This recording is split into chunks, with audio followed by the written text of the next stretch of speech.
You've probably heard the name Marcus Aurelius. He was the last of Rome's so-called five good emperors, a guy who ruled over a massive empire. But he was also a philosopher, a man who desperately tried to rule himself. So what happens when someone dedicated to inner peace is forced to become a warlord? Well, that's the paradox of the philosopher king. Now this quote, you have to understand, he wasn't writing this for us. This wasn't a public speech. This was a note to self, something he jotted down in his private journal. It was the impossibly high standard he set for himself, and himself alone. Talk about pressure, right? Because his reign was anything but a peaceful philosophical retreat. We're talking about a relentless storm of invasion, a devastating pandemic, and even a civil war. So it really makes you wonder, when you're faced with the brutal, messy reality of power, can a philosopher actually stick to his philosophy? To really get a handle on the man, we have to look inside his head. And luckily, we can. His journal, what we now call the Meditations, was never meant for our eyes. It was his private training ground. It's where he coached himself, day in and day out, in the ancient philosophy of Stoicism. So, before we can judge his actions as emperor, we've got to open up his philosophical toolkit. What exactly is Stoicism? And how is it supposed to help a guy run one of the biggest empires the world had ever seen? At its heart, Stoicism isn't about being happy. It's about being good. The goal is what the Greeks called arete, which means moral excellence or virtue. The Stoics saw things like wealth, health, and power as, well, just tools. In the hands of a wise person, they can be used for good, but in the wrong hands, they just cause more chaos. It's not what you have, it's what you do with it. And this idea of virtue is built on 4 pillars. It all starts with wisdom, knowing the right thing to do. Then there's justice, which is applying that wisdom to how you treat other people. But to do that, you need fortitude, courage to face your fears. And you need temperance or moderation to control your own desires. They all work together. To build up these virtues, Marcus had some specific mental workouts. He'd think about an ideal wise person, a sage, and ask himself, what would they do right now? He'd also practice imagining the worst-case scenarios, plague, defeat, betrayal, not to be negative, but to mentally prepare himself so he wouldn't panic if they happened. And yeah, he thought about his own death a lot, not to be morbid, but to remember to live every moment to the fullest.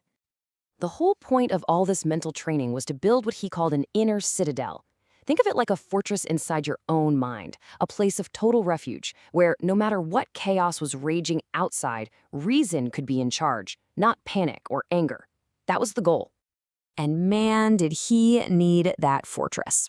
Because while Marcus was busy trying to build a sanctuary in his mind, the Roman world outside was basically catching fire. I mean, just look at this timeline. It's nuts.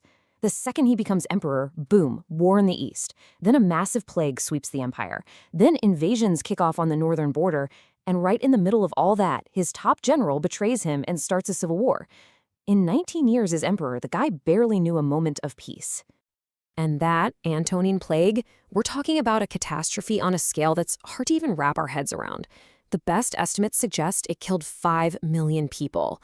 In some places, it might have wiped out a third of the population. This wasn't a distant problem. This was an existential threat that was crippling his army and his society. Okay, so this is the ultimate stress test. You've got the Stoic ideals on one side and the brutal reality of power on the other. How did Marcus Aurelius actually handle it all? Did the philosopher king live up to his own hype? Let's start with war. His philosophy taught that all people are citizens of one cosmic community. But the reality? He spent most of his reign on the front lines, leading brutal military campaigns. The monuments built in his honor don't depict a peaceful thinker. They show Roman soldiers burning villages and executing captives. It's a pretty jarring contrast. What about justice? This one's a bit more complicated. He actually passed a lot of progressive laws, things that improved the rights of slaves and women. But, and it's a huge but, he never challenged the institution of slavery itself, a fundamental injustice at the heart of Rome. It seems he chose to make small, practical improvements rather than risk blowing up the whole system. And you see this split between the personal and the political everywhere. When his best general, Avidius Cassius, betrayed him and tried to take his throne, sources say Marcus just felt pity for the man, pure stoicism.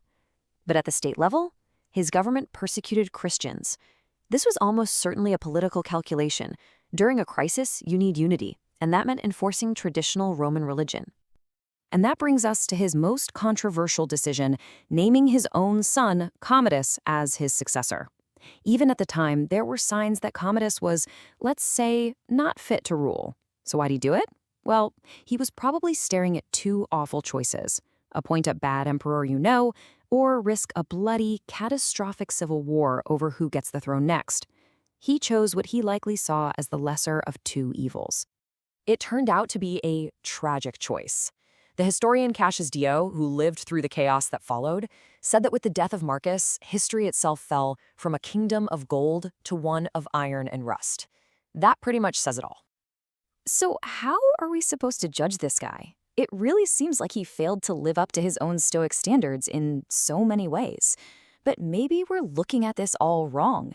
Maybe the real story isn't in his public actions, but in his private struggle. Let's go back to that idea of the inner citadel. What if it wasn't some perfect fortress he had already built? What if it was a fortress that was under siege every single day of his life, and he was just desperately trying to defend the walls? Because that's what the Meditations is. It's not a victory speech. It's the raw, unfiltered evidence of a battle. It's a man reminding himself over and over to be just, to be patient, to be brave, precisely because the world around him was demanding he be the exact opposite. So here's the verdict. He wasn't a perfect Stoic ruler, not even close. His ideals were constantly at war with the grim necessities of his job. He was a pragmatist, stuck in a system he couldn't completely change. So his real legacy isn't a record of perfect virtue. It's the most honest, detailed portrait we have from the ancient world of a powerful person's struggle to be good. And that leaves us with one last question to think about. When you're facing impossible choices, in a world of crisis, where there are no perfect answers, is the attempt, that relentless, private, daily struggle to be a good person, more important than actually achieving it?